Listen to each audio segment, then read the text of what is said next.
There is nothing to worry about. You're gonna be just fine. You'd be surprised at the things you find when you go looking. God, it knows I'm here. Clear your minds. It knows what scares you. It has from the very beginning. I'm plunging headfirst into some kind of black void of sheer, utter madness. Be afraid. Be very afraid. It is entitled Naturan de Manto, roughly translated Book of the Dead. You're gonna die up there. I've got to return some videotapes. Hi, Hey, I'm Joe, and I'm Chris. and this is In the Veins. Today we're going to talk about underwater. Yes, 2020's Underwater. Yes. Fun movie. Monster I'm a movie. huge fan. January 10th, 2020. It came out. Budget of around $80 million. Final worldwide gross was just a hair over 40 million, so not successful. But this wasn't a tremendous time in the box office. I think. Well, and it got Star dropped in Wars- January, didn't you say? January is when you put movies that you don't have. This didn't deserve January. It didn't. It was a better movie than that, but I think the mix of like science fiction and disaster movie and love, like cosmic horror, I don't think they understood like what we're doing and how we're marketing it. Yeah, I mean it should have been straightforward though. It's The Abyss, it's Alien, it's a monster movie that is told as a disaster movie. Yeah, but it's contained in a harsh environment that will kill you. I mean, I don't know. There are a bunch of these. It should have been pretty easy to. It was push. actually like 6th or 7th in the week it came out. Which this isn't terrible considering it was competing against, like, there was Star Wars Episode 9 was still in the box office at that point. I think it was just behind Jumanji: The Next Level. It ended up being 29th for the year, which doesn't sound terrible, but it just wasn't like this is the 2020s, like box office years were down. Well, and it's 2020, like the fucking pandemic hit. Yeah, I was about to say, what happened shortly after January 2020? Exactly. They stopped letting us go to movie theaters. Right. But it was, and because The Invisible Man came out that year. That's the last movie I saw in the theater before the lockdown hit. It was actually the week before the lockdown that I saw it. And only that came in 9th for the year. That must have had some effect because this movie's so good. It's so fun. It looks amazing. It is a very slick movie. It's got a lot of good production value, I think. They shot it in a Lowe's in New Orleans. Are you serious? Well, when looking for a place to shoot, they found this Lowe's that the hurricanes had, basically it had to shut down because of the hurricanes, but the building was intact and they had emptied it out. So it's just a Lowe's with nothing in it. It's essentially a warehouse. It's like 12 warehouses. They were able to build sound stages and workshops and offices. Like it became the whole studio. So it was a big Lowe's. It was big ass Lowe's. My Lowe's isn't as big as that. Okay. Ours is. Okay. But they in New Orleans in this Lowe's, they built all the sets. They shot everything dry for wet, which all the stuff of them like walking around outside. No shit. Was shot on the soundstage. I would never have guessed that. It looks so good. It looks really good because they did this is one of those occasions where I'm a big fan of how they mixed like practical with CGI. Yeah. Because they had them in the real suits moving around on these sound stages with all of these big props like the chunks of concrete and whatever. Sure. And they pumped smoke into the room and they had little markers here and there so that the computers could go in and basically, it's called something like volumetric tracking or something. The haze. Yeah, but the computers could go back in and look at it and determine, then they could play with the density and what particles and plankton and how it would move there. And they could make it move, away from their face as they're moving forward. And give it reactively, Yeah, they could have it react to them. And that's cool. So they did that, and, they did some filling in the backgrounds and stuff, but really it's darkness. It's not the clear blue ocean. It's 7 outer miles space, 7 for all miles down, intents and like no purposes. light is reaching there except what you bring. Yeah, we don't belong there. That's No, that's what kind this of the- movie that's the theme is of the about. film. That's what the This movie is actually about. Is in a I mean, very real way. I fear the open sea. Just the idea of being out on a boat where I can't see land Yeah, scares the shit out of me. sure. I can't even imagine. Like we watched The Thing recently, and I was telling Amber it would be cool to take some kind of a job on an Antarctic expedition. Yes, I would go to Antarctica, where if I walked outside for 5 minutes, I'd die from freezing. yes. I would not go to the bottom of the ocean for any amount of money because I assume I'm gonna die. That's fair. That's fair. Yeah, that's fair. Yeah. I've never thought of it that way. Because I have joked with Melinda before about going to Antarctica and like showing pictures and be like, "Isn't it beautiful?" And she's like, "We're not doing that." And because she's very serious about it. Like, don't even joke. We're not doing that. Yeah. But the bottom of the ocean, like, yeah, I'm good. Yeah. I'm good. I don't want to. When he was talking about the things that scare him, like being in outer space Sure. sounds a lot more fun than being at the bottom of the ocean. Like, sure, it's just as dangerous, but it, for some reason, just isn't as scary. I mean, and I think it's just the crushing. yeah, it's Mostly. I've heard that it's easier to design systems to go to outer space than it is for the bottom of the ocean because the crushing depth is worse than non-atmosphere in space. Like, it's more intense than that. Also, like, we kind of know what you're hitting in space. The bottom of the ocean is a little less well explored. So there might be I things you know. encounter that we wouldn't know about. And also, if you encountered a life form in outer space, even if it turned out to be murderous and kill your whole Sure. crew, at first you'd be excited because you discovered alien life. At the bottom of the ocean, you see something big and scary and new, and it's not fun at all.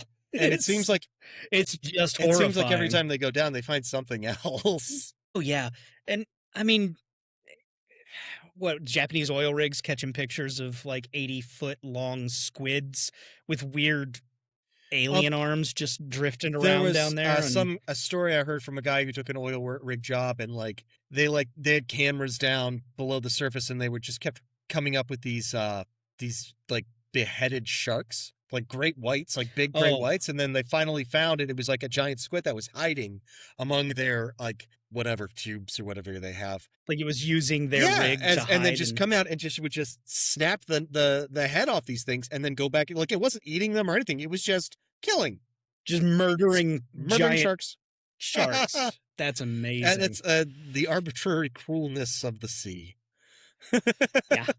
But yeah, so it's interesting because part of the reason why the open ocean is scary is because like just the fear of like the big wide space in front of you, right? Like you're in the Right. middle of this void that anything could be floating through. And yet a lot of the anxiety from the movie comes from claustrophobia.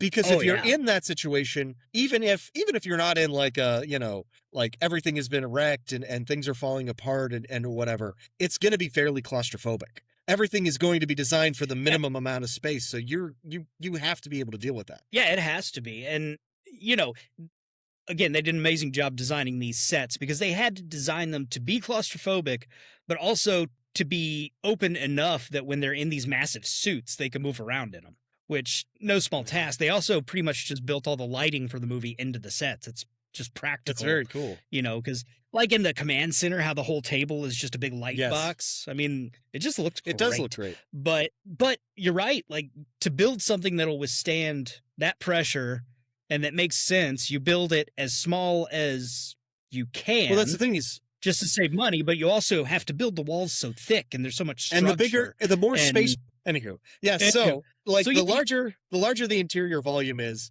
the bigger the overall. Like it's the reason insects are so small. The more volume Yeah. you have inside, the bigger the exterior surface area expands exponentially.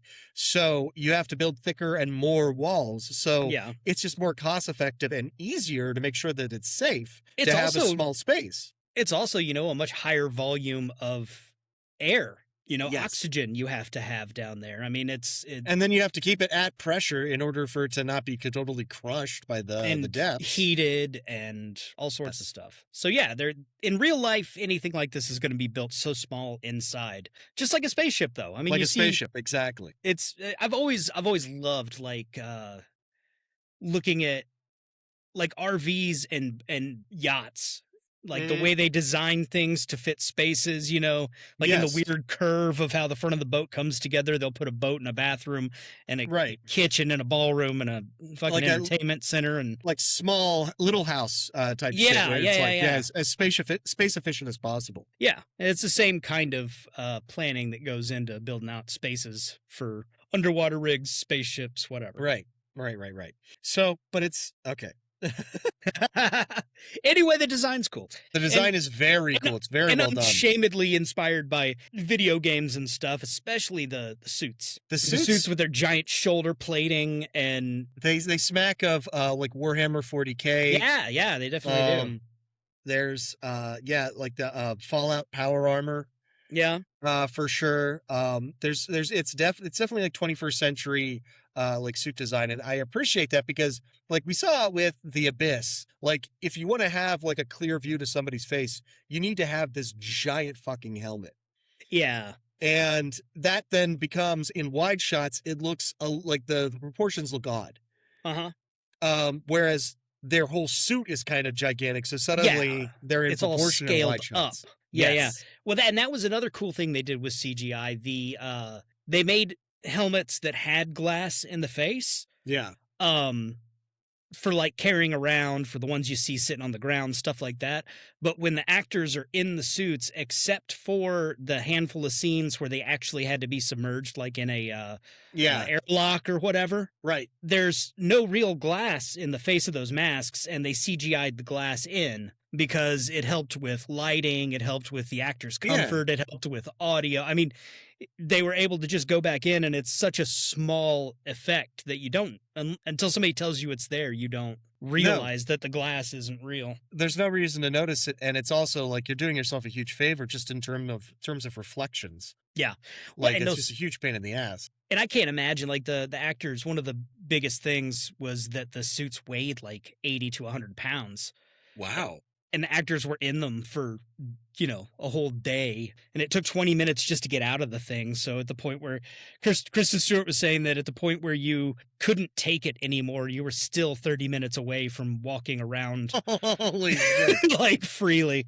And so it was a real ordeal. The one actress, I can't remember her name, but the one that isn't Kristen Stewart said, I'm 125 pounds and the suit is 85. And a regular shooting day is 16 hours long. You're training like Goku, baby. Hell yeah.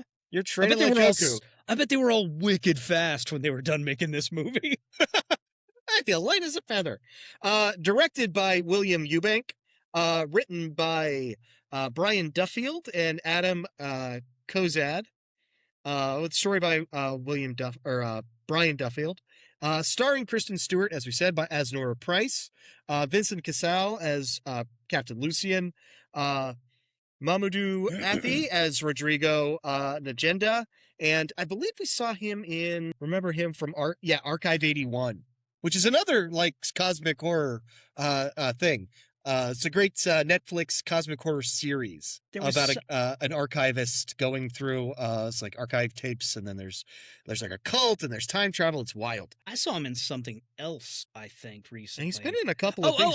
He was in Jurassic World Dominion. He was the insider that, have you seen that? It's a lot. I mean, it's fun. It's the old cast meets the new cast. Anyway, he plays an important role. That's cool. He's very good. I like him.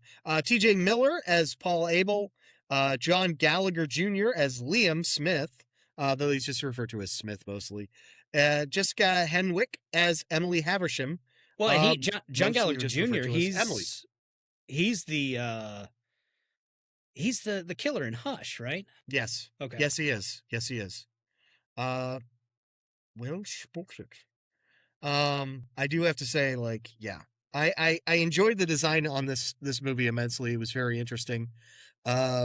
it like just really well like visually designed, and it's tough because the movie moves at a breakneck pace. It is and drops you right into it. Like, yes, it's about 3 minutes before shit starts going sideways. yeah. Let's get into it. Yeah, let's get into it. Let's talk about it. Let's dig into this. Let's dig right into it. So we start with Price versus Stewart, and she's getting ready for her day.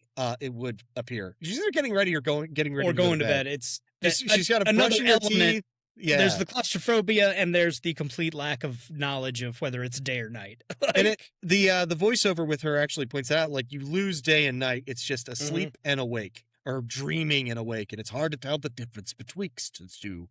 And actually, that makes the whole beginning sequence much more surrealistic, because there is there's what appears to be a giant earthquake that rocks the entire facility, which we should probably start there because the opening credits start there. Let's start there. Yeah, there's the montage of previous events. Over the credits. Yeah. So we're in 2050, I believe we're supposed to be. Does it say? I mean, I thought it was vaguely future. Definitely future. It's definitely near future. Yeah. 2045, 2050, something like that. Maybe just far enough that we're so desperate for resources that we have built massive complexes to dig up the bottom of the Mariana Trench. Yeah, we're 7 miles deep in a massive underwater where I will say operation. Again, humans do not belong. It's very fucking true. It's not for us. It obviously fucking isn't. Jeez. It's a depth of 36,000 feet, and the pressure is 8 tons per square inch. Yeah. Well, and throughout the movie, they go deeper. Did you notice that? Yeah. Yeah, they keep going down and down and down in order to get anywhere. Yeah, to get to the Roebuck. Is it Roebuck, the final station they go to? Yeah, the final station is Roebuck. The Kepler is where they start, I believe. Yes. And the TN company is the one that authorized it. And we get little things like there's been like minor tremors and stuff. So there's a concern that like dug so deep that they actually cause like earthquakes. They're afraid they've caused some sort of instability. Right. And then there's also been like weird sightings and weirdness and stuff. They're seeing figures out in the dark and all this jazz. So we're hinting at the action that's going to happen and whatnot. So okay, that's where we're at. That's where Kristen Stewart is getting ready / she's brushing her teeth, and she seems tired either way. And she's all by herself kind of in the locker room and stuff. In the middle of like a habitation pod, and suddenly something happens. There's this quake, there's this incident, and the station starts exploding, essentially imploding, I suppose. In the classic manner of submarine disaster, where water just starts jetting in from all around. Yes. And it's chasing her. So she has to run, and she ends up running into Rodrigo. I gotta get these names straight. And Rodrigo and her get behind like a door, like a what you call them, door? Whatever. Yeah, a bulkhead. A bulkhead. Thank you, Jesus Christ. And it's very tense, very intense. Like even like running down the corridor, like with water bursting through the walls around her. She's slamming on doors, screaming, trying to wake people up, trying to get anybody to come and follow her. Because this is happening and it's happening now, and there are seconds. Like seconds. And so they get behind a bulkhead door, and she has to try to she has to hotwire the damn thing. Yeah, of course the door controls aren't working, so she has to kind of get in there and try to make it work. It turns out she's like a mechanical engineer. No, she's not. She's some. No, maybe she is. She's not mechanical. A computer. He asked her. She's a computer engineer. Yeah, right. Computer engineer. She's like, no, I'm a mechanical engineer, and that makes an interesting angle to it, where it's like any kind of problem she comes across, her first reaction is, let's take it apart and see if we can hotwire it.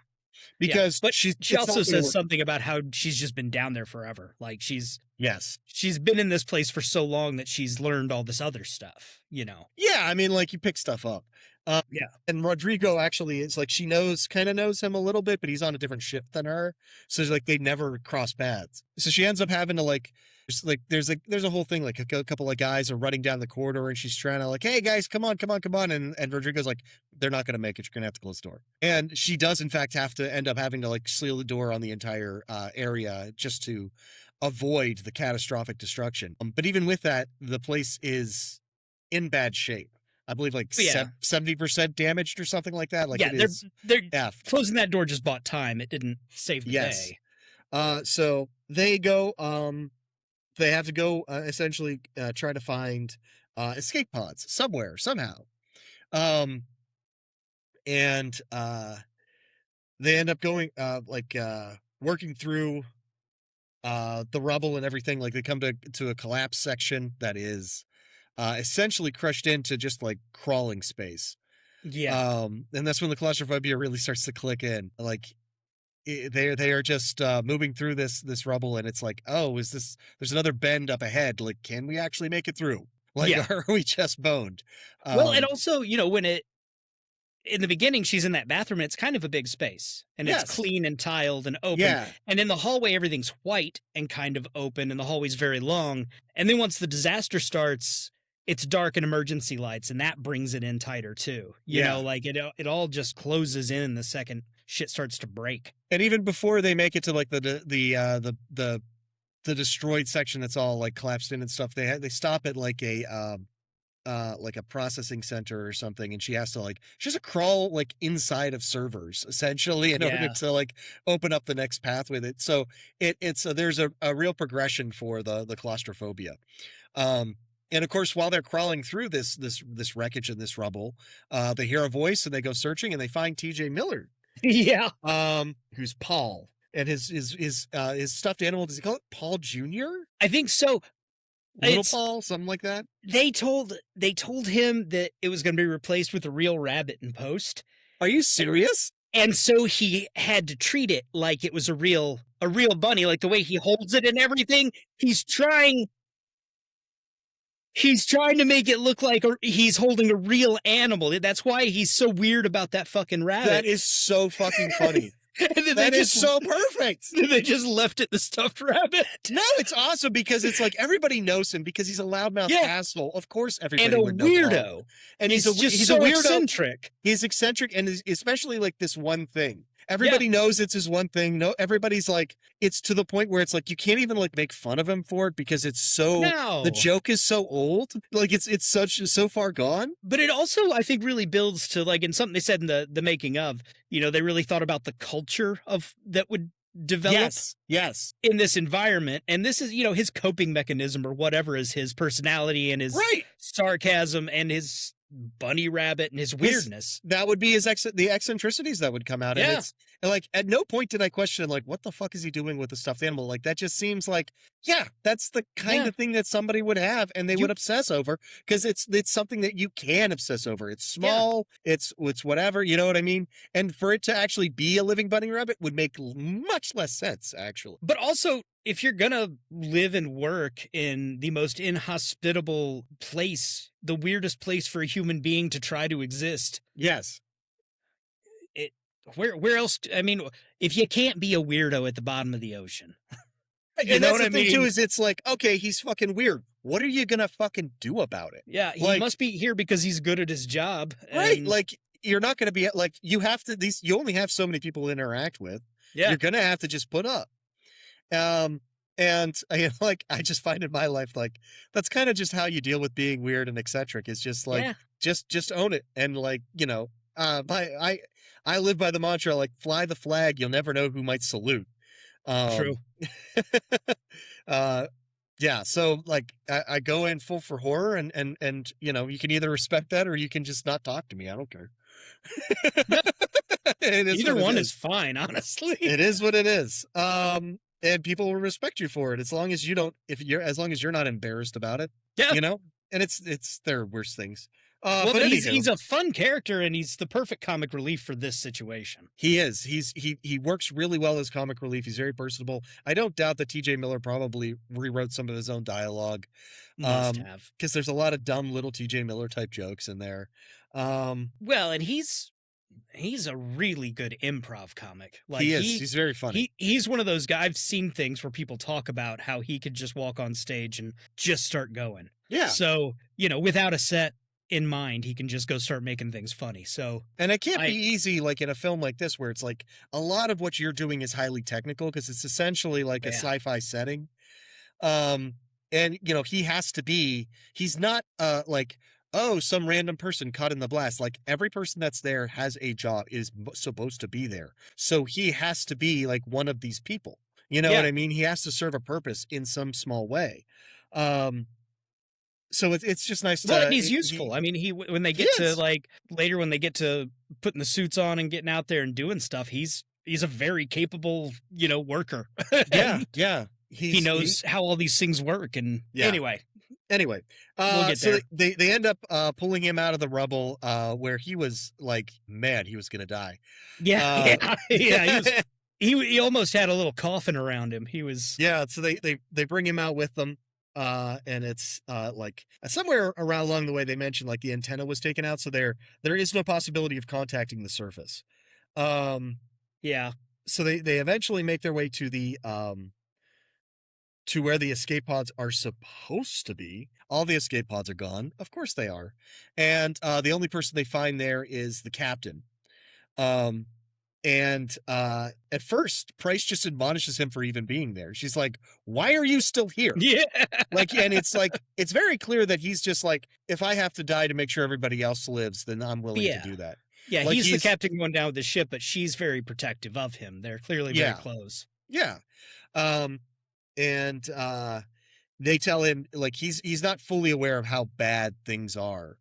And he leads them to the other two survivors. I think he suspects how bad things are, but he trusts her to tell him exactly how bad things are. Right. She's his technical advisor. She's here. She can tell him like what percentage of fucked are we? Yeah. So he tells them that they've got two more survivors, which is Emily and Smith, who are trying their best to contact the surface to no avail. And in the control room, they find out that the reactor core is essentially going into a meltdown, and so they have a ticking clock. They need to get out of there before the reactor core blows and just takes them all with it. So the captain comes up with a plan, and it's not a very fun plan. It's pretty insane. They essentially have to get into dive suits. Already not great. Get on a cargo lift, take the cargo lift down to the ocean floor. To the ocean floor, walk to a service tunnel. Yeah. Well, and just for, in case anybody's listening that hadn't seen this yet, the Kepler is a very tall structure, and they are not at the bottom. No, not at all. Like they have to drop down a considerable distance to get just to the sea floor at the bottom of the trench. Several hundred feet, I believe. Yeah. And then they have to walk to this service tunnel where there's a tram, and they can potentially like refresh their suits and all this, and then take the tram through this service tunnel to get to the other end of the service tunnel, and then walk a mile to the Roebuck station, the abandoned Roebuck station. And they make mention of another station along the way, but it's already been wiped out, apparently. Yeah, the captain tells them, no, that one's no good. It's not there anymore. Yeah. But this is it. This is the plan. This is what they've got. And it's not very pleasant, but it is doable. Like, just. Well, and I like, Kristen Stewart has a real problem with it. She's like, will you at least admit that we could die doing this? And he's like, yeah. Will you at least admit that maybe we won't? I mean, desperate times and all that. I mean, it's either try this and probably die or stay here and definitely die. Go with probably. There's no getting around the fact that the core is going to blow. Yeah. So at this point, too, it's still just an earthquake. We still don't know what happened out there exactly. There's an audio clip that they get from somebody that was out there or whatever, and it has some weird noises on it, but we don't know what those signify at all. We think it's just audio disturbance or whatever. So they climb into the suits. There's a great suiting up sequence. It's very fun. Rodrigo's acting a little dicey with the suits and everything. Yeah. But now that it's just in my head like that was supposed to be a real bunny, because he puts the bunny in his suit. Yeah. And he's talking to it. And he's like, it in there. All right, little buddy. And it's like, you would not do that with a live rabbit. No, that's crazy. And I also think, because we talked about this, Amber and I, while we were watching the movie, there's a part where here shortly, Kristen Stewart's going to say, I'm the smallest, I'll see if I can fit through. And Ambro's like, well, they're all in the suits. Aren't they all the same size? They're not. The suits are custom made for each of them. Right.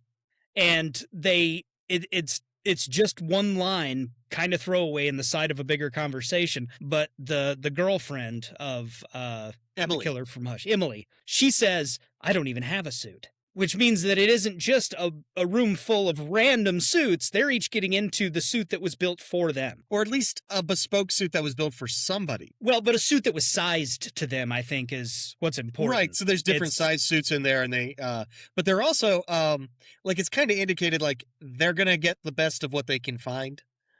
Yeah, they're just piecing they're gonna together what isn't broken to make the number of suits they need. Because then they get down and they get in the water, and they're filling the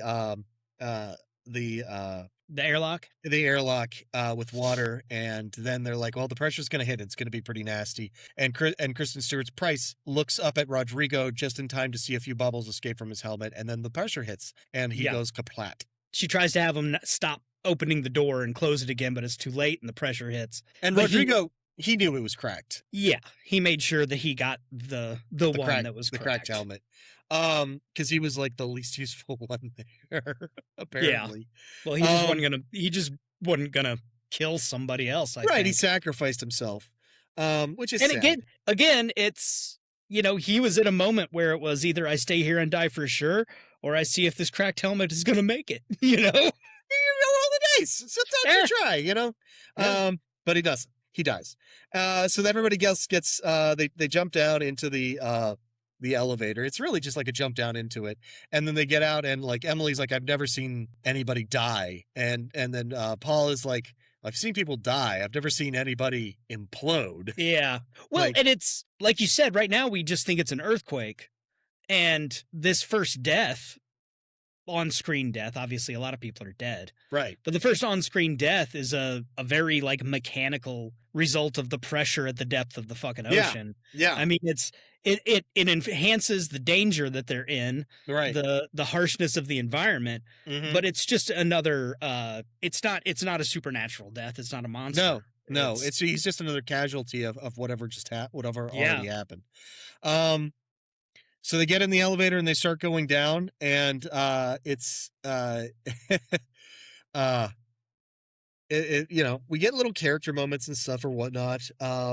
Nothing super exciting until they start coming upon, there's an escape pod essentially in the way or along the way that's throwing off a signal, and they're like, well, the escape pod's like stuck there, so we should check it out. If there's a survivor, maybe we can bring them aboard. We gotta try to save everybody that we can. And Paul, TJ Miller, goes to Emily, she's a biologist. She is freaking the fuck out. She just watched somebody die. She is not in a good spot. And he goes up to her and goes like, all right, Emily, you're up. And she's like, it's your time to he's shine. Like, I'm just fucking with you. He's just a dick. But he gives her his bunny. He's like, here, to hold on to. Yeah. This will help you. I bequeath them to you. So he's not totally callous, but it is a cute moment. It is like, he says like, Rodrigo had a joke that he always told. He would always go like, hey, I have a new joke, and then tell the same joke every time. Yeah. What did the fish say when it hit a wall? Damn. it's terrible. So they go to, Paul and Smith go walk about, and they go out to see what's up with this pod. And everything's a bit hazy outside because it's the fucking bottom of the ocean. But they get to the pod, and there is this slimy stuff on it. And at first, Emily's like, I don't know, maybe it's algae. And they're like, it doesn't seem like any algae we've ever seen before. And getting to the actual dead body in the pond, because they're like, it's a dead body. We can go back now, right? Something moves. Yeah. And charges at them. And thank God when they were suiting up, Smith and Paul each took essentially guns, like a riot gun, a rivet gun. Yeah, it's like a thing, bolt gun, similar to what what they used in My Bloody Valentine. Actually, yes, yeah. what the killer used, and we had a whole discussion about that. Yeah. So they've got these, but they're more sci-fi looking. And something charges at them, and we hard cut to this thing being like back in the elevator, being thrown down on a table. Yeah, you get kind of the blast of whatever the gun thing was going off Right. in the chaos, and then splat. Yes, and it's a tentacle monster. There's no It is. other, like, it's just a mass of tentacles and aura. Yeah, It's got thorns on it. Clearly, it reacts Yeah. when she touches it, even though it's already fucking dead. So it's got some it's kind of like a giant mutant tadpole with tentacles all With off of it. too many fucking tentacles. Yes, Lots of tentacles and teeth. and it looks like a monster. It looks like a deep sea monster. And they're like, it doesn't have eyes. How does it react to light? How the fuck it wants to? I don't know. Badly. So It's at dark this- down here. You don't need eyes. right, they're like, okay, let's keep going, and they start to try to go, and then they hear something outside, and that's when Yeah. Paul says, because of course he would fucking say it. You don't need to say it, Paul. He says, "What if this thing was a baby?" Of course, It is- of course. There's also where he's like, "Should we close that door?" I'm gonna close that door. Yes. So something is trying to get in, and it is bad. And they're kind of like looking through windows at it and stuff like that. And then as they're kind of looking up through this portal above them at it, they see a bright light, and that is the Kepler's core going.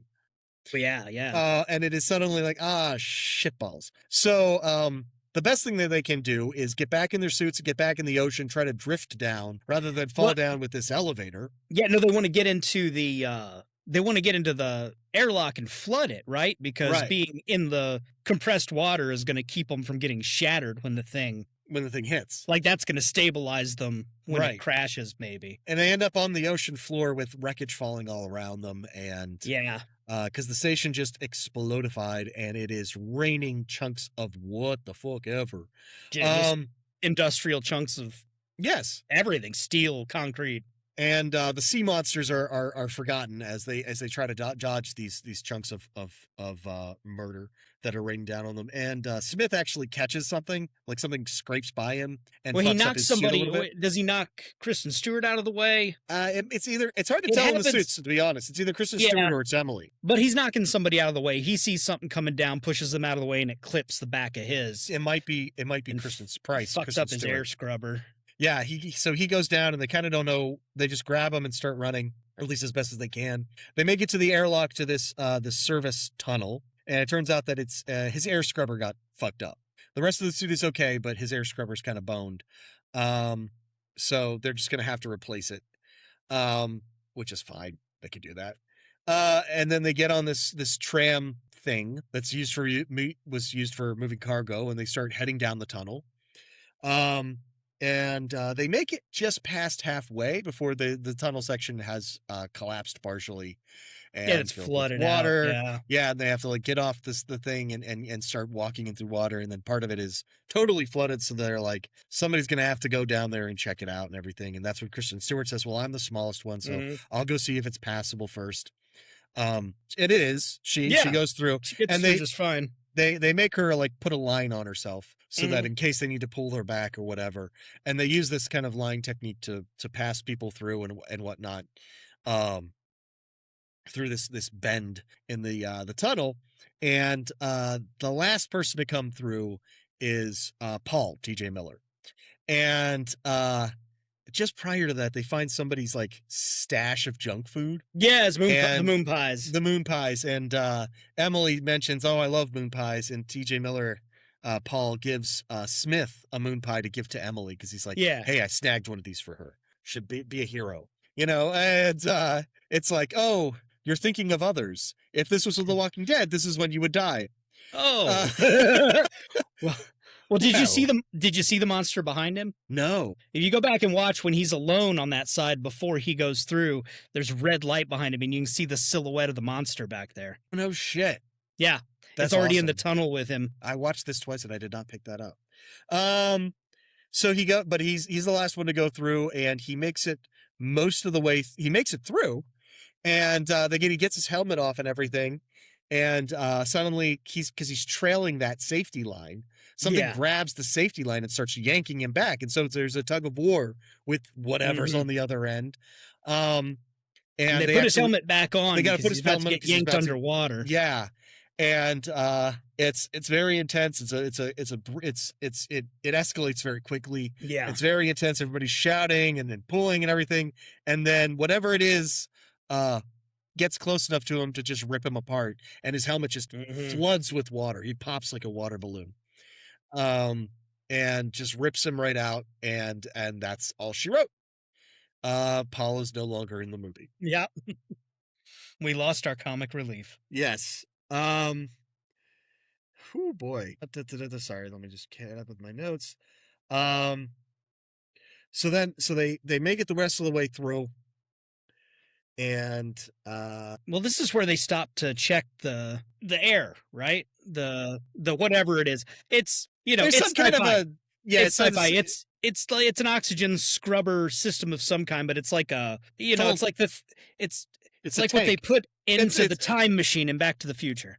It's about the size of my water bottle, and it's filled with Yeah. liquid. And you want the liquid to be blue, I believe, and it's Sure. on Smith's suit. It's like brown. It's like, Yeah. you've got poopy water, buddy. He did. He had poopy water to breathe. And he said, it's still good you breathe the poopy water. And Yeah. they're like, well, your scrubber, your system's not great. You probably aren't going to have quite enough oxygen to like walk there, but you'll still survive. So Yeah. we'll just help you because we ain't got much of a choice That's the thing. He's not gonna have enough oxygen to to make it. be of any use. Yes. He's gonna So- be dead weight, but not dead. Yeah, so they're gonna have to carry him there essentially. So they get out on the water and they're like, okay, this is it, marker 21. When we hit marker 0, we're at the Yeah. station. And they start walking along the ocean floor, and it is as spooky and scary as it can be. It is like this movie moves really quick. Like there's not It a dull does. moment. At this point, you're not bored at all. But it is crazy that after all the shit they've already been through, they are just now at the point where they have to walk a mile across the ocean floor 7 miles underwater. Like, Right. With God knows what hunting them, yeah. And which is even worse. yeah, and I would assume we might still be in the range of some debris. Like a nuclear explosion just happened nearby. Right. This is not a good situation. No, Well, it is not. Well, So that's they're obviously. That's the Yeah. whole point of the movie. It's a bad situation. Like you said, it's a monster movie, but reframed as a disaster movie. Yeah. Which is really interesting because they don't necessarily have a lot of time to sit and consider. Yeah. Well, it's a always disaster like- movie that turns out to be a monster movie. Right. So they're walking along and everything. We cut some time, and there's something in the water.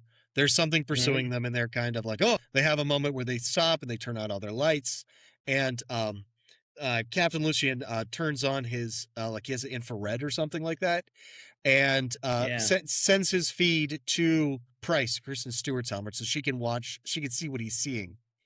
And it turns out like one of these horrifying fucking monsters just comes directly for the captain.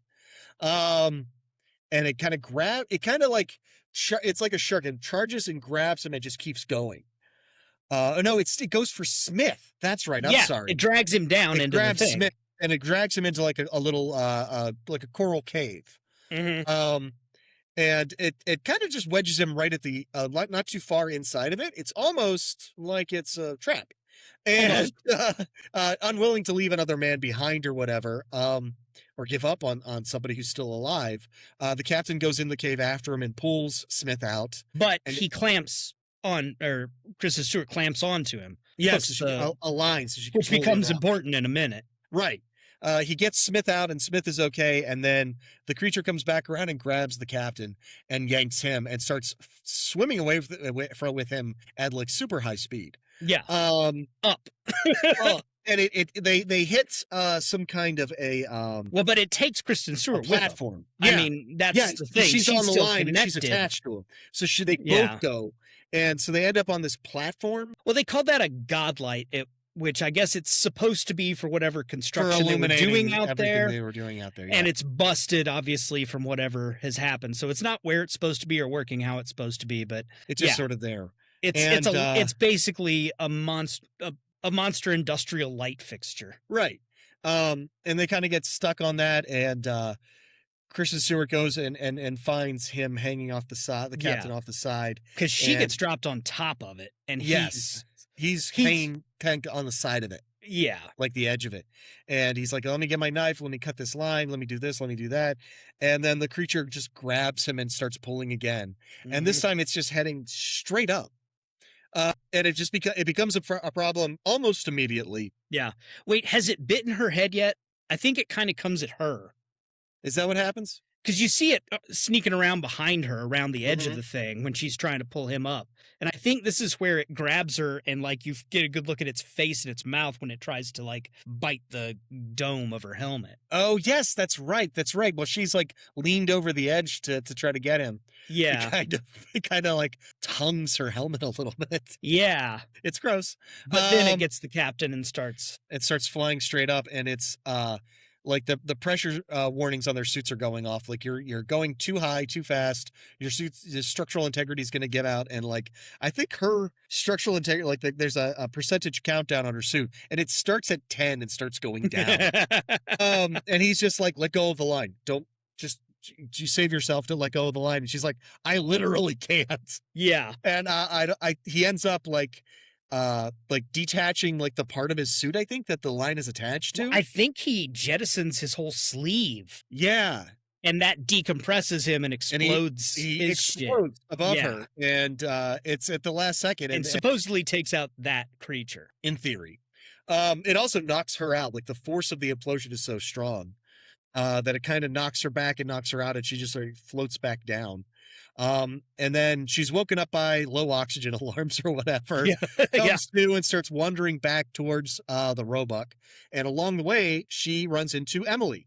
And No. She ends up at the Shepherd. That's right. She ends up at the at Shepherd Station. Yeah. I'm sorry. We have Where this she whole switches interlude. suits. She goes to Shepherd Station. Her suit is damaged from obviously all of that. Yeah. It's critically damaged. She abandons her suit. She finds another suit that she can wear. She actually finds Lucian's locker from Shepherd Station, which has his like daughter's photograph in it and stuff like that. Well, it's the pamphlet from his daughter's funeral. So he established she thought his daughter was alive, and there was a moment where he said she was 14.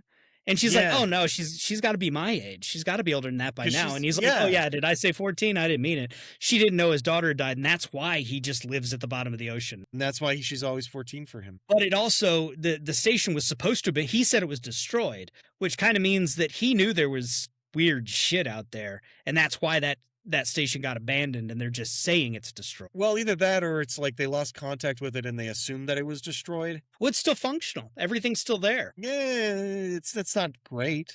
It's not great, but he said it wasn't. She gets there and she like tries to send out a signal, and she's like, "There's not a lot of oxygen, but I have air to breathe. I'm gonna make my way or whatever." So she kind of recovers, gets a new suit.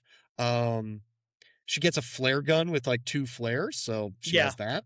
And her new suit's like an older model, probably. Like it's cool. It's kind of like construction yellow. It's kind of it's obviously in the same line. It's just sort of a different model, like slightly bulkier, more greebles on it. And then she starts heading out. So like she's gonna finish this plan. She's gonna go to Roebuck Station. And so she starts walking out there, and along the way she runs into Emily. Yeah, she starts hearing her on the radio. Yeah, and she Emily has stopped. She can't carry Smith any further, and Smith can't move on his own. So she's just like she's been dragging him. She's Emily. She's not. She was never going to make it on her own. But luckily now Price is there. So her and Emily pick up Price and carry him the rest of the way, and they make it to Roebuck Station.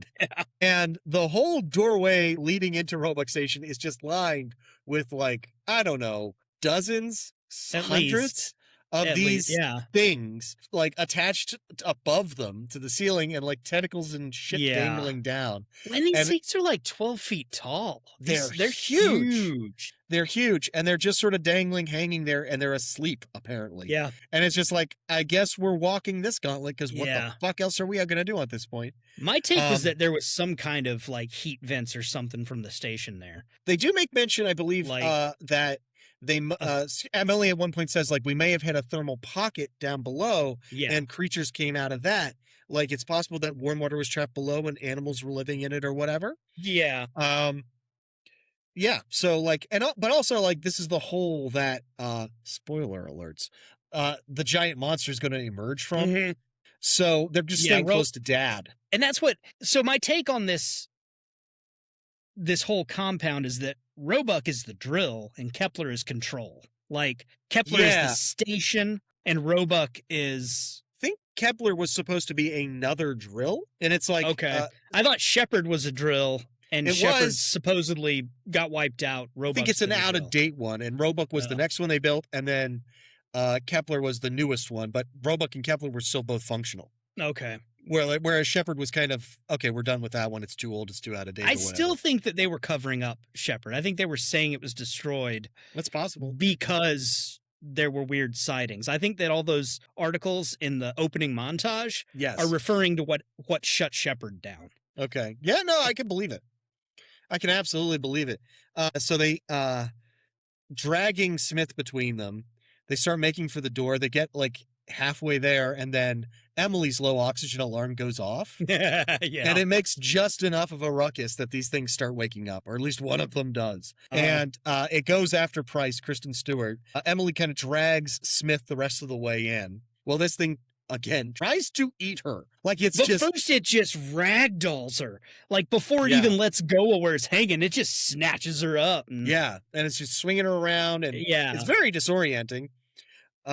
We get a glimpse of during that time. I think we get so she's getting attacked by this thing. It starts to eat her. She gets like halfway inside of its mouth. It gets and then she fires one of the top of her. It's so big. It's just bent like... in half over her, and its feet are flat on the ground. And like it's literally twice the size. Unhinging its jaws and just like gulping her down. And she fires off one of her flares and blows it up. Yeah, from inside. From inside.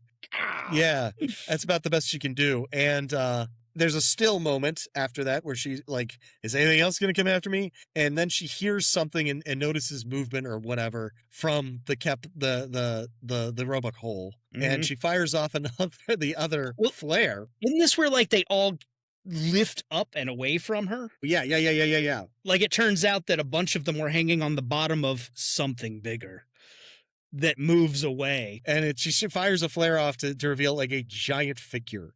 Yeah. A cosmic horror at the bottom of the ocean. The behemoth is what they called it in the production. Like, and I saw notes because I was looking into like, it's difficult to see the exact character and creature design in this because it's underwater. It's very murky. Yeah. There's a lot of movement. So I wanted to look up designs. Everything referred to this as Cthulhu. No, they did consciously decide to make it Cthulhu, but throughout like the whole and in the making of, they don't say Cthulhu, they call it the behemoth. It is obviously, again, spoiler alert, but we're looking at it now.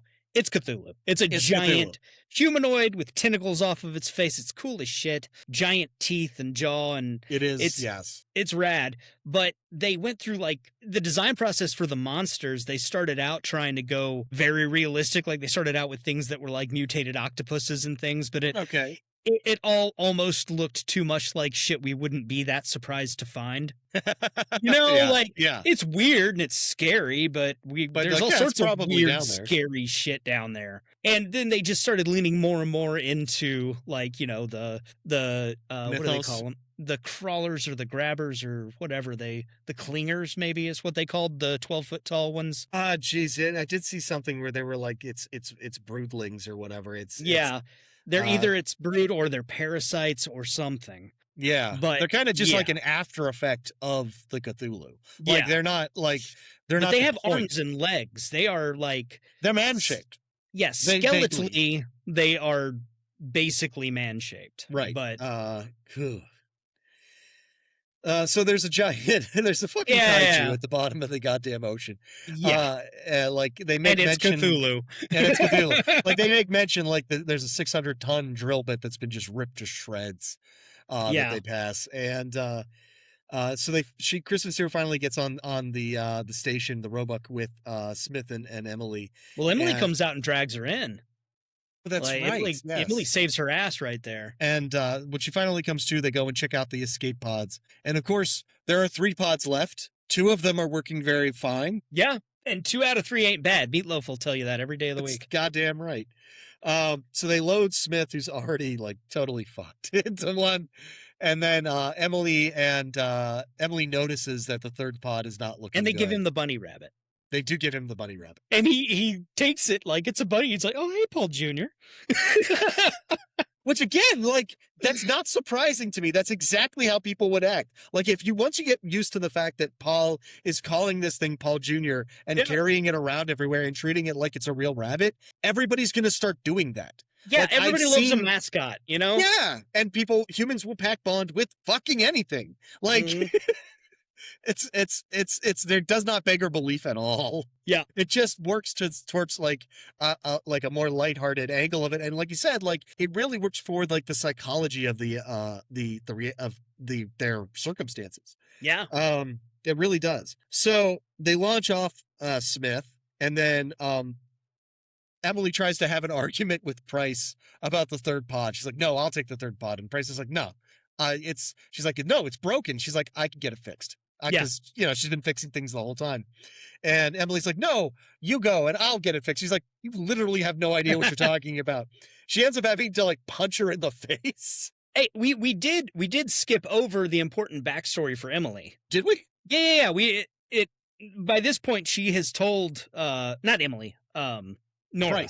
Price. Oh, The boyfriend, the dead boyfriend or fiance, she wears the ring. Like every time, like early on, you see her like when she's stressed, she touches her sternum. is that what she's doing? I totally missed that. She's got his ring on her on a necklace. But yeah, she tells that they were avid divers. He wanted to go out to dive at night. She was tired. He went on his own, and they never found him again. Yeah. And Smith was his best friend, and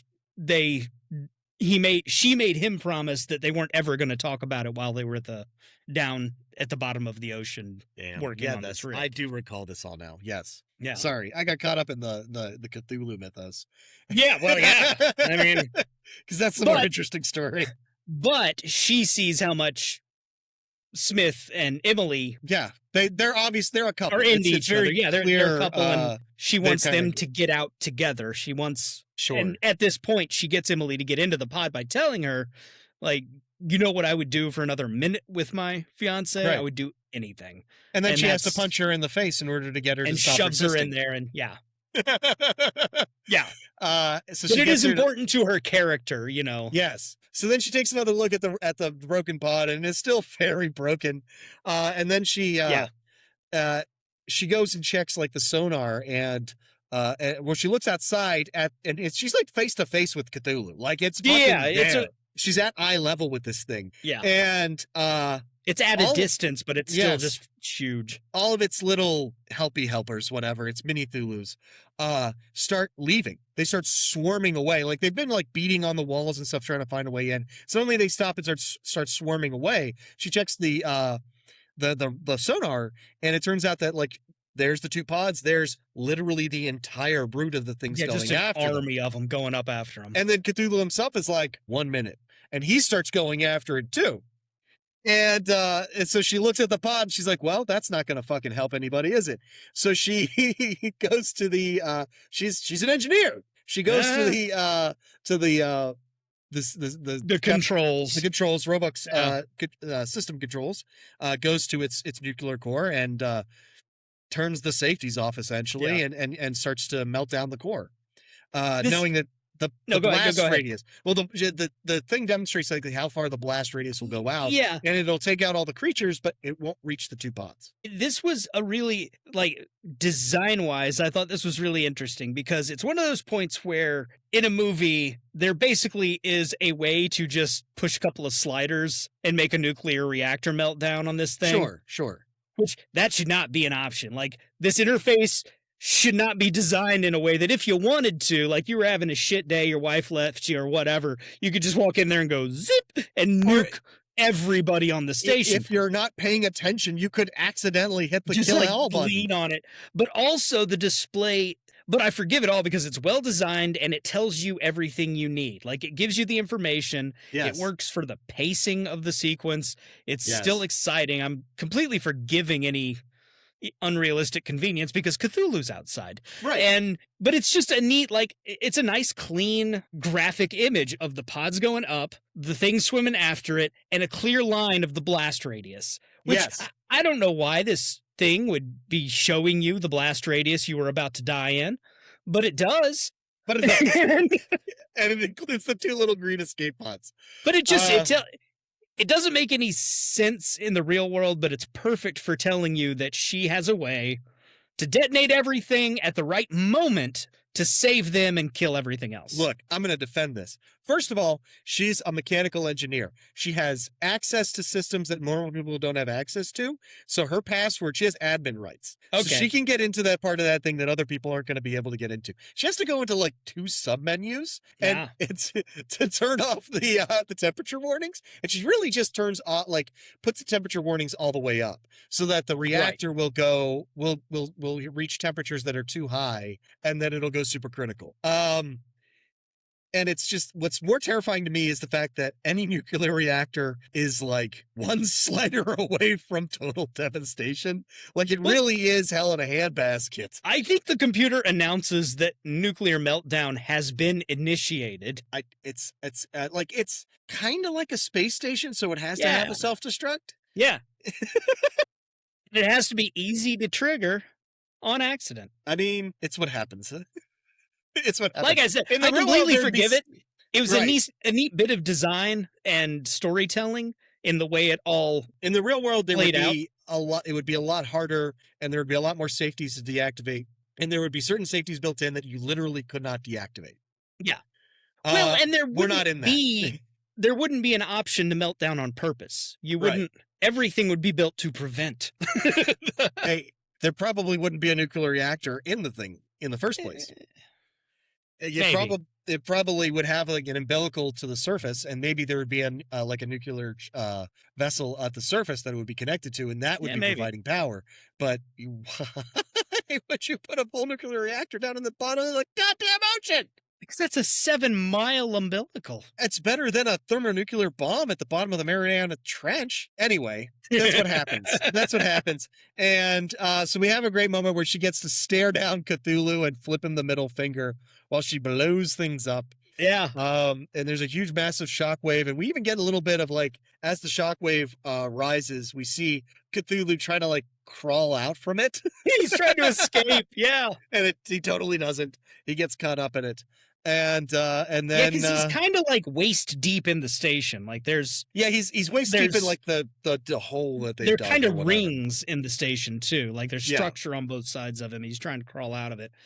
But I also liked how, as you get that slow motion split second of the water rising up behind her. Right, and flooding into her. Yeah. It's a nice little, it's nice. She takes it out. And then we get a little fast clip montage, kind of the same way that we got for the opening credits. Yeah. 2 survivors. So none of the escape pods made it to the surface except those 2. Those creatures went and took out every escape pod that was leaving the station previously. So everybody on the Roebuck had already jettisoned. Yes. Because the Roebuck was fucking empty when they got there. Yeah. And Kepler was everybody had jettisoned from that. Everybody that didn't get crushed when the shit. So these are the only 2. Those were the only 2 survivors.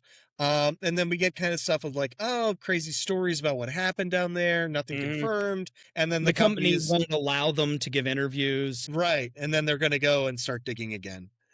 And that's underwater. Yeah. The company is very Weyland-Yutani, very evil corporation type, mega corporation type thing. You could see Apple doing that. Yeah. Apple, Amazon, whatever. Amazon, Jesus Christ. Like, no, the working conditions were too good for it to be Amazon. Apple, too, for that matter. Like, they had a full bathroom. There wasn't just like a series of empty maybe plastic Halliburton. bottles. This feels Halliburton to me. It's oil. They're evil, and they're gonna sacrifice more lives to Cthulhu in order to get that sweet crude. So yeah, it's a very fun movie. Like I said, it has the pacing and energy of a disaster movie, and it's because it's constantly like Yeah, we don't have time to think about the cosmic horrors. We have to get from A to B, and survival is the most important thing right now. By the time you're confronted with Cthulhu, you're like, this might as well fucking happen. You know what I mean? Like, Well, and it's also kind of the thing, like we talked about with Dog Soldiers, where it keeps getting worse and all the people involved just keep working the problem. Like, yes. okay, Yes. well, what do we got to do now? Okay, well, that's all fucked. What do we do now? Like, Right. like next step, I got to hack this thing. We got to find suits. We got to get on Yeah. this, and everybody's competent and moving towards the same goal, no matter what gets thrown at them. And It's crazy. It's a crazy ass fucking movie. Yeah. It's a lot of fun. And Like, incredibly rewatchable. Like, it's because Yes. it is so fast. And yeah. they also, they don't, I watched a review of it where they pointed out that there isn't a ton of character development, but you really like the characters. What you do get is enough. You kind of get Yeah. enough in the moment. Like, yeah, like I think I think it works. And yeah, nobody is Well, and I think unlikable. it's in the way they interact. Like I buy that these people have been working in strange conditions with each other. Like Close you- proximity to each other you for a long time. understand the yeah. relationships between them immediately once you watch them interact. And I think that's just really cool and really efficient, especially when you're going to get thrown into the action so fast. Well, and then like a real emergency situation is like that, where it's like there is no like talking and conversation that isn't towards the goal. You know what I Yeah. mean? Like, Yeah. and we're all going to do what we have to do, and that's what we're going to do, and we're going to Mhm. make it. And there's no room for doubt or stopping. You know Yeah. what I mean? Like it's an emergency situation.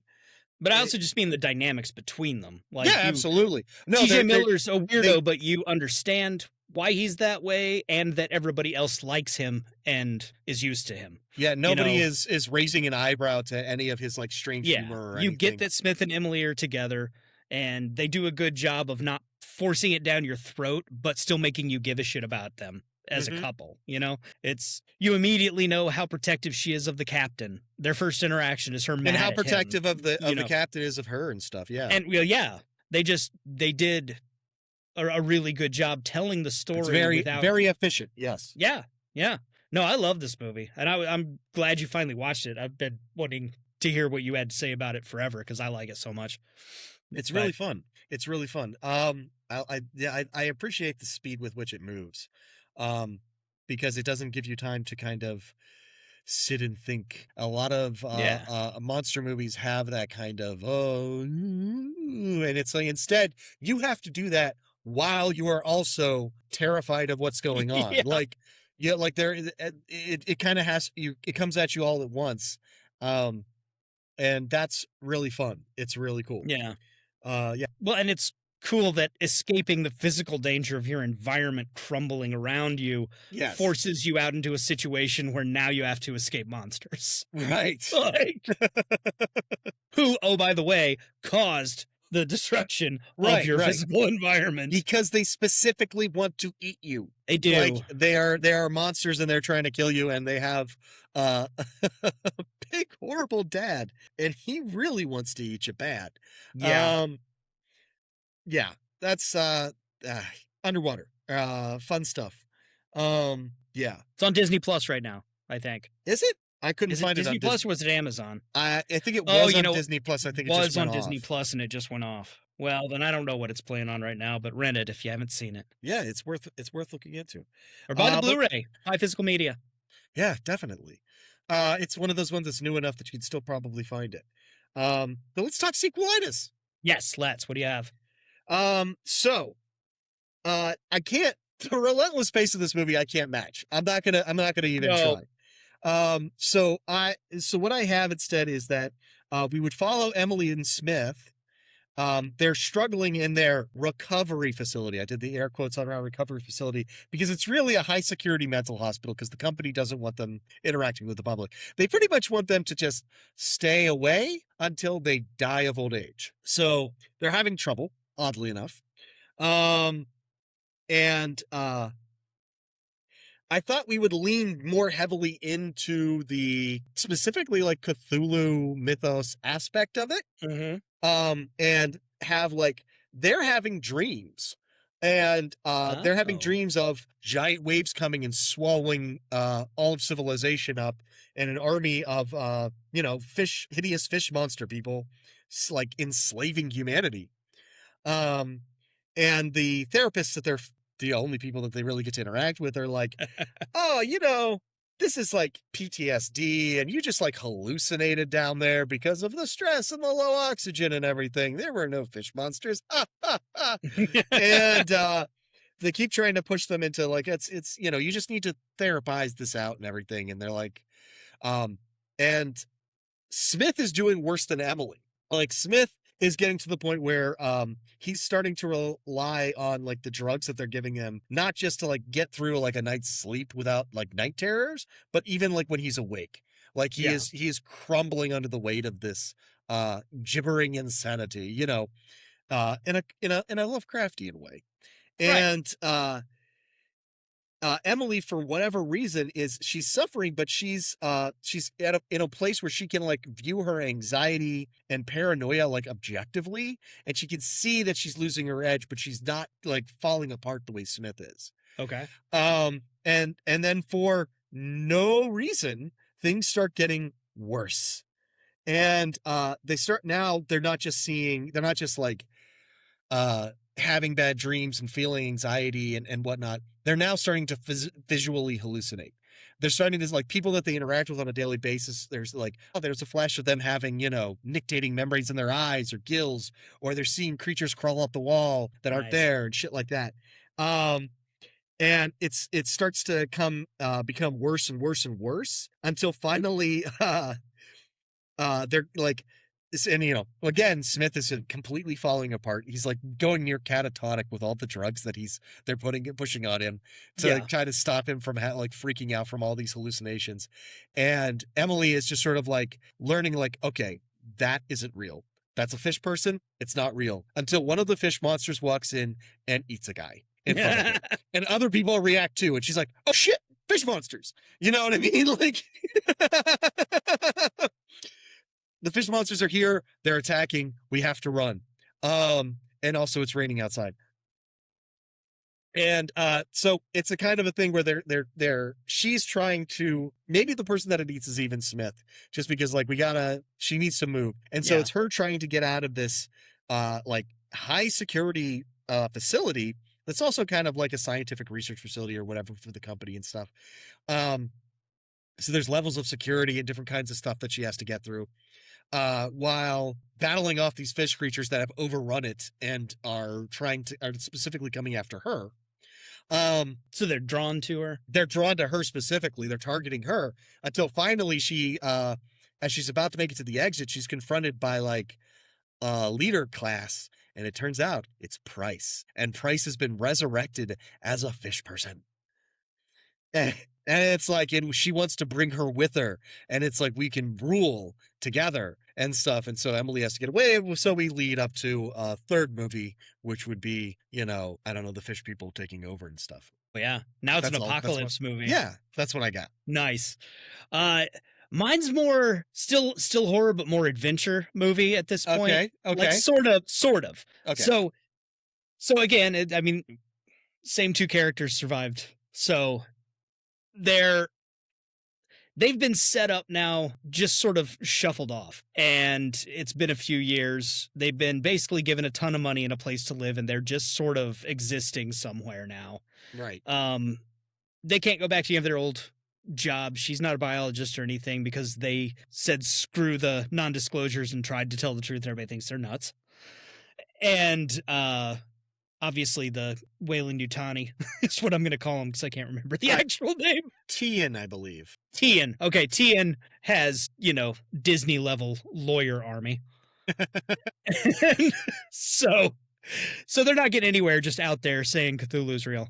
Right. It will end up leaning into the Cthulhu mythos stuff, just different way. So they get approached by representatives, and this is very sort of Jurassic Park. I know this. It's really cliched, but representatives of somebody who wants to do an expedition, because at this point those sites are all completely closed. Like Tian tried again. Sure. Something else terrible happened, and they were barely able to cover that one up. They have abandoned operations at the Mariana Trench. Okay. So somebody wants to go down there. These are the only 2 people that have ever survived being down there.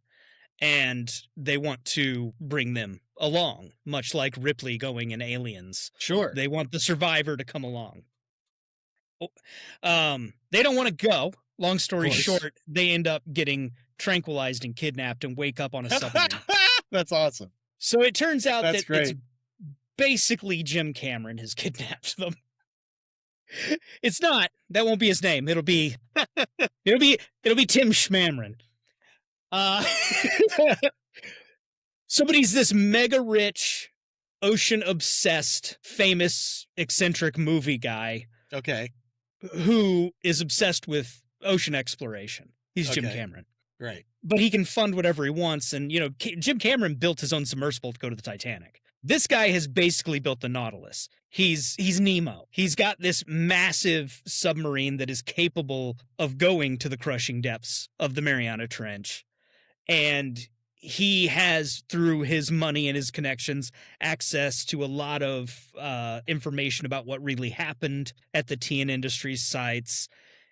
And he has put together that this is Cthulhu related. And he's deep into the Cthulhu mythos. His love of the ocean has led him into this, this path of thinking and obsession. And so he's brought them with him, and they go back to the site, and everything is destroyed. They aren't seeing much anything. They eventually are finding bodies of the creatures, whatever. But eventually he decides to do something. I don't have it fully worked out. He's not getting what he wants and takes drastic action. I'm thinking he fires missiles from the sub into the ruins. Mm-hmm. Trying to provoke a reaction. Or punch deeper into whatever hole they drilled. He's just trying to upset things in a way that will provoke the reaction, and he gets it. Oh, okay. And it either is another larger Cthulhu, or it's the same one, it just wasn't killed. Well, it's a Cthulhu. He's immortal. Yeah. He may be scarred and fucked up, but sure, he'll rise up with just floods of the little guys coming after him. And so now the submarine is beset. It's going to end up, getting disabled, sinking down, and now they're being attacked. These things are coming in, and so on and so forth. I don't have the details of all the action, but that's how they end up down there. And I don't know who survives. Jim Cameron doesn't survive. Well, he has to go down with his ship. I'll give you this angle. Okay, there's supposed to be a Cthulhu cult in the underground of society. That's true. You know what I mean? And in the mythos, Cthulhu isn't in the middle of nowhere. He's supposed to be in the center of the sunken city of Raleigh. Yeah. So there's something to play with. There could be something to play with. Yeah. So he thinks that that's what they drilled into. Yeah. Yeah. Well, I also thought he on his ship would have a mix of kind of occultists and Cthulhu experts, archaeologists, historians, and then obviously marine biologists, engineers. It would be this real blend of high-end professionals, but from every spectrum of what is reality, Right. But you can also have the fun thing of one of his trusted seconds or whatever turns out to be a Cthulhu cultist and betrays him at the last minute. You know what I mean? They end up having to abandon the sub, and they're walking around Raleigh, and and suddenly somebody the guy rings the dinner bell or whatever, and he's like, and now my master will take you and stuff, and it's like, what, I trusted you and you were my best friend. It would be kind of cool. They do when the sub got disabled. It slowly coasted down towards the bottom of the ocean, but then punched through. Yes. And kept going on down in, and now you've got this massive, just impossibly vast, cavern. City. Yeah. Well, the cavern, but the city and the floor of it. Yeah. There's a really just genuinely terrible movie. What is it? Lords of the Deep? Possible. It sounds about right. it's an ocean expedition that goes down into this cave underwater and finds Cthulhu. And Cthulhu's like a dude in a shitty suit. Oh. And all the stuff in the interior of the submarine is so terrible. Like, like it is 100% the opposite of this movie. Like, it actually is. It is exactly the opposite of this movie. 2.7 on IMDb, in case you were You wondering. found it. Yeah. Yeah. Ugh, Like- it will be. Like Big there's love. a submersible, but it's just like, it's clearly made of plywood and plexiglass. And it's barely bigger than the person that gets inside of it. And then the like the airlock doors are also like plywood with like chains they bought at Home Depot attached to them. It's really, really like the set design. This looks like a TV movie. It It really, really does. it might Boy. be actually. It is underfunded. Ooh, it's bad. Ooh, it's really bad. Oh, okay. I got to stop looking at that. That's But no. now the more I think about it, it is the perfect polar opposite of this movie. I found it really interesting. Like I said, like I really liked the creatures. I like the production design overall was really good. Like I liked all of the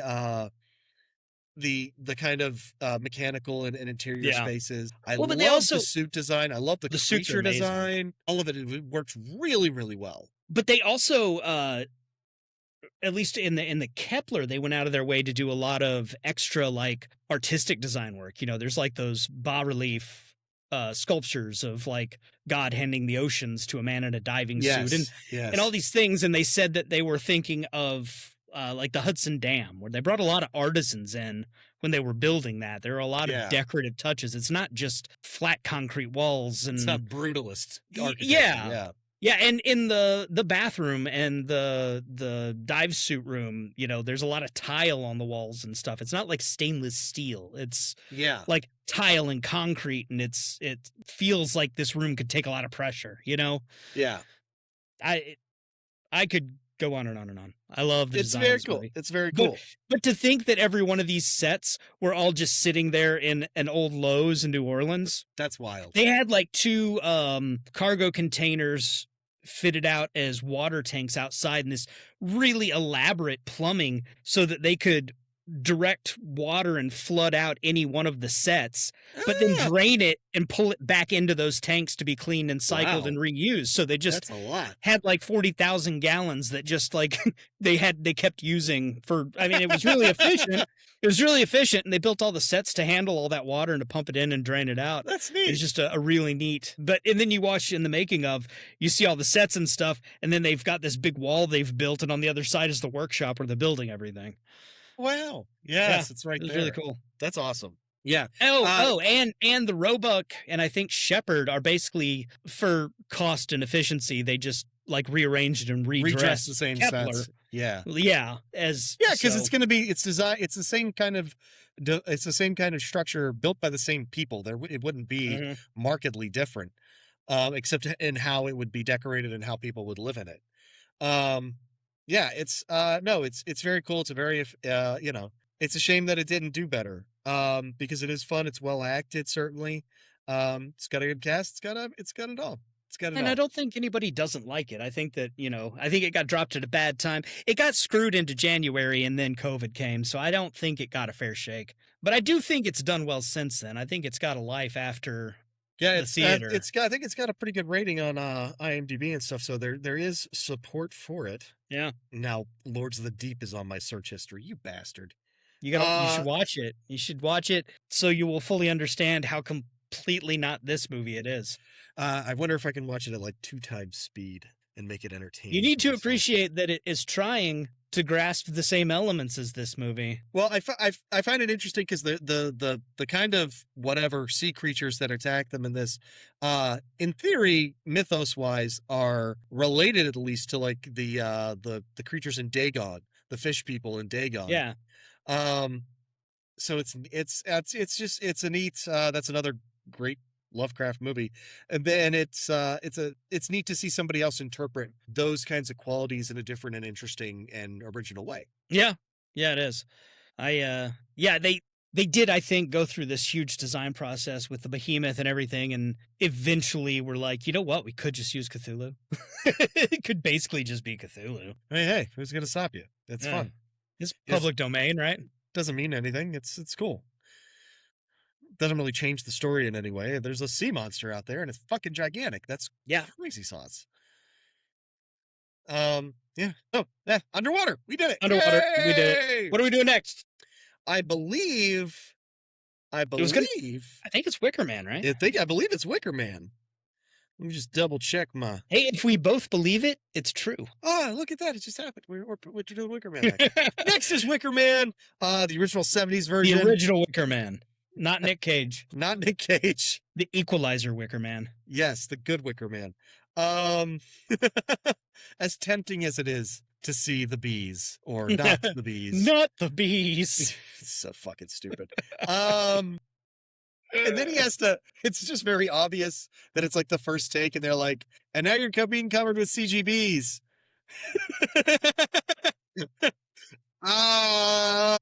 Except it's like Nick Cage level, so that's like ×4.